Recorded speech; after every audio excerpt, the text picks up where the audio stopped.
Hi అండి, నమస్తే, welcome to Annapurna kitchen and blogs. ఈరోజు మనం పీతల పులుసు పెట్టేసుకుందామండి. చాలా బాగుంటుంది టేస్ట్. ఆంధ్ర స్టైల్లో పెట్టుకుందాం. 1 kg పీతల దాకా తీసుకున్నాను. ఎగ్స్ ఇంకా ప్లస్ వంకాయలు. సో వంకాయలు ఎగ్స్ వేసి పెట్టుకుంటే చాలా బాగుంటుంది. ఇప్పుడు ఫస్ట్ మనం ఎగ్స్ని బాయిల్ చేసుకుందామండి. సో ఎగ్స్ కూడా బాయిల్ అయిపోతున్నాయి ఆల్మోస్ట్. ఇప్పుడు నెక్స్ట్ ఒక ప్యాన్ పెట్టుకుందాం. స్టవ్ ఆన్ చేసి ప్యాన్ పెట్టుకొని హీట్ ఎక్కిన తర్వాత దాంట్లోకి మనం 4 టేబుల్ స్పూన్స్ ఆయిల్ వేసుకుందాము. కొంచెం ఆయిల్ ఎక్కువనే పడుతుందండి, ఎందుకంటే ఇది పీతలు కాబట్టి, సీ ఫుడ్ కాబట్టి, సో ఆయిల్ ఎక్కువనే పడుతుంది. మనం కొంచెం 4 టేబుల్ స్పూన్స్ ఆయిల్ వేసుకొని ఆయిల్ని హీట్ ఎక్కినిచ్చేద్దాం. ఆయిల్ హీట్ ఎక్కిన తర్వాత మనం ఒక 1 స్పూన్ జీలకర్ర వేసుకుందామండి. జీలకర్ర కూడా బాగా చిట్పట్లాడిన తర్వాత బాగా మంచి స్మెల్ వస్తుంది జీలకర్ర వేయగానే ఆయిల్లోకి. సో ఆ జీలకర్ర చిట్పడిన తర్వాత ఆనియన్స్ వేసుకుంటున్నాను నేను. ఒక 2 ఆనియన్స్ మీడియం సైజు, ఒక 2 పచ్చిమిర్చి. సో వాటిని కూడా బాగా ఫ్రై చేసుకుందాం కలుపుకుంటూ. బాగా ఫ్రై అయిపోయినాయి కదండి. ఈ టైంలో మనం అల్లం వెల్లుల్లి పేస్ట్ వేసుకుందామండి. అల్లం వెల్లుల్లి పేస్ట్ కూడా వేసేసి కలిపేసుకుందాం ఒకసారి. పచ్చివాసన పోయే వరకు అల్లం వెల్లుల్లి పేస్ట్ కూడా బాగా కలిపేసుకొని కుక్ చేద్దామండి. సో అల్లం వెల్లుల్లి పేస్ట్ అనేది ఇంట్లో ఫ్రెష్గా పట్టుకోండి, చాలా బాగుంటుంది. సో దీంట్లోకి ఒక 1 స్పూన్ పసుపు వేసేస్తున్నాను. ఇప్పుడు ఆ పసుపు కూడా బాగా కలిపేద్దాం ఒకసారి. ఇప్పుడు నెక్స్ట్ పసుపు కూడా కలిపేసుకొని సో నెక్స్ట్ కరివేపాకు వేసుకున్నానండి. ఒక స్లిట్ కరివేపాకు వేసుకొని కరివేపాకు కూడా ఫ్రై చేసుకుందాం బాగా. ఒక 1 మినిట్ అలా ఫ్రై చేసేసుకొని ఇందాక పీతలు వేసేసుకుందాం, నీట్గా వాష్ చేసుకున్న పీతల్ని. సో పీతలు వేసేసిన తర్వాత ఒకసారి కలిపేద్దామండి. కలిపేసిన తర్వాత ఇప్పుడు దీంట్లోకి మనం ఒక 1 స్పూన్ సాల్ట్ అనమాట, మనకు తగినంత సాల్ట్, మనకి కూరకి ఎంత పడుతుందో అంత సాల్ట్ వేసుకోండి. నెక్స్ట్ ఒక 1/2 స్పూన్ మిరియాల పొడి. ఇది చాలా ఇంపార్టెంట్ ఈ కర్రీలోకి. పీతలు అంటేనే మంచి మిరియాల పొడి వేసి పెట్టుకుంటే చాలా బాగుంటుంది. మిరియాల పొడి ఫ్లేవర్ డిఫరెంట్ ఫ్లేవర్ ఇస్తుంది.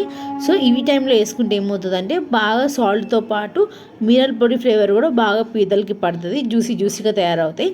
సో మిరియాల పొడి కూడా వేసుకున్నామండి. ఇప్పుడు కలిపేసుకుందాం ఒకసారి. ఇదిగోండి ఒకసారి కలిపేసుకుందాం. మిరియాల పొడి సాల్ట్ వేసుకున్నాం కదా, మధ్యలో కలుపుతూ ఒక 5 to 6 మినిట్స్ మనం ఫ్రై చేసుకుందాం అదే ఆయిల్లో. ఆయిల్ ఇందాక బాగానే వేసుకున్నాం కదా, సో ఆయిల్ అంతా పక్కకు వచ్చేస్తుంది, చూసారు కదా, బాగా ఫ్రై అవుతున్నాయని అర్థం అనమాట పీతలు. సో పీతలు కుక్ అవ్వడానికి మనకి ఎక్కువ టైం ఏం పట్టదు, కాకపోతే మీడియం ఫ్లేమ్లో పెట్టి ఫ్రై చేసుకోండి, బాగుంటాయి. అంటే మీడియం ఫ్లేమ్లో పెట్టుకుంటే లోపల దాకా కుక్ అవుతాయి, ఎందుకంటే బయట షెల్ హార్డ్గా ఉంటుంది కాబట్టి లోపల మీట్ అంతా నీరు కుక్ అవ్వాలి కాబట్టి అట్లా వేసుకోండి. నెక్స్ట్ వంకాయలు కట్ చేసుకున్నాం కదా ఇందాక, ఆ వంకాయల్ని గుత్తి వంకాయలాగా మనం కట్ చేసుకొని వేసేసుకున్నాం. పెద్ద వంకాయలు అయితే స్లిట్ చేసుకోండి మీరు. సో మనకి ఎంత క్వాంటిటీ కావాలో అంత వంకాయలు వేసుకుంటున్నాము, అంటే మీ ఇంట్లో తినేదాన్ని బట్టి, సో క్వాంటిటీ బట్టి కూడా. సో నేనైతే కొన్ని వంకాయలు వేసుకుంటున్నాను. అవన్నీ వేసేసుకున్న తర్వాత ఒకసారి కలిపేద్దాం. బాగా మగ్గుతాయి అన్నమాట వంకాయలు కూడా మంచిగా ఈ పీతలతో పాటు. సో మంచి ఫ్లేవర్ వస్తుంది అనమాట వంకాయలకు కూడా, ఎందుకంటే పీతల ఫ్లేవర్ అంతా వంకాయలు కూడా పడుతుంది కుక్ అయ్యేలోపు. సో వంకాయలు కూడా ఒకసారి అలా వేసేసి కలిపేసేసుకుంటున్నాను నేను. కలిపేసేసుకున్న తర్వాత కాసేపు అలా మగ్గనిచ్చేద్దాం మధ్యలో కలుపుకుంటూ. చూసారు కదండి, వంకాయలు కూడా మగ్గడం స్టార్ట్ అయిపోయినాయి. సో మధ్యలో అలా కలుపుకుంటూ ఉండాలన్నమాట. లిడ్ పెట్టుకొని లిడ్ ఓపెన్ చేద్దాం ఒకసారి. లిడ్ ఓపెన్ చేసి చూద్దాం లిడ్ పెట్టుకొని ఒక 2 మినిట్స్ తర్వాత. చూసారు కదా ఎంత బాగా మగ్గిపోయినాయా వంకాయలు. ఒక్కసారి కలిపేద్దామండి మంచిగా. సో మంచి స్మెల్ వచ్చేస్తుంది కలిపేస్తుంటేనే మంచి, ఎందుకంటే మిరియాల పొడి అన్నీ వేసాం కదా. ఇప్పుడు నేను ఒక 2 మీడియం సైజ్ టమాటోస్ని కట్ చేసుకొని దాంట్లోకి వేసుకుంటున్నాను.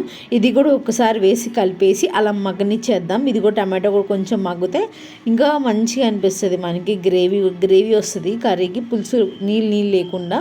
సో ఒకసారి కలిపేసుకుందామండి. కలిపేసుకొని కుక్ చేసుకుందాం లిడ్ పెట్టుకొని. ఒకసారి ఓపెన్ చేసి చూసుకుందామండి.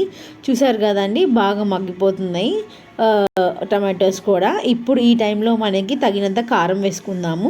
మీరు స్పైసీ ఎక్కువ కావాలంటే ఎక్కువ వేసుకోండి, తక్కువ కావాలంటే తక్కువ. మేము మీడియంగా తింటాం, సో 1 స్పూన్ వేసుకున్నాము. సో కారం వేసుకొని ఒకసారి కలిపేద్దాం. కారం కూడా పచ్చి వాసన పోయే వరకు ఒక 1 మినిట్ అలా కలిపేసి ఉడకనిచ్చేద్దాం, మగ్గనిచ్చేద్దాం. సో మనకి కారం చూసి వేసుకోండి, ఎందుకంటే మిరియాల పొడి వేసుకుంటాం, నెక్స్ట్ మనం గరం మసాలా లాంటివి వేసుకుంటాం కాబట్టి చూసి వేసుకోండి.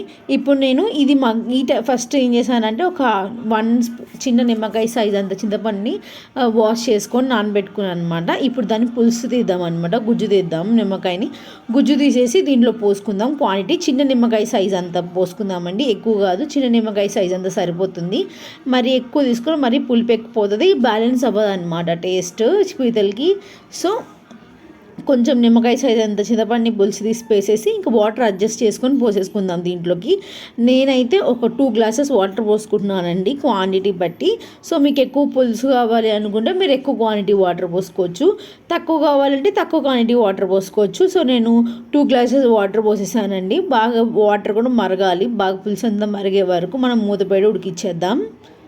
చూద్దామండి ఒకసారి పులుసు ఎలా ఉందో. అబ్బా భలేగా మరుగుతుంది కదా, చాలా బాగా మరుగుతుంది.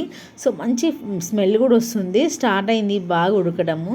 సో మధ్య మధ్యలో కలుపుకుంటూ ఇట్లా ఉడికించుకున్నాం కదండి. ఇప్పుడు నేను 1 స్పూన్ ధనియాల పొడి వేసుకుంటున్నాను. నెక్స్ట్ ఒక 1/2 స్పూన్ గరం మసాలా వేసుకున్నాను. సో అది కూడా వేసేస్తే ఇంకా దగ్గర పడుతుంది అనమాట పులుసు.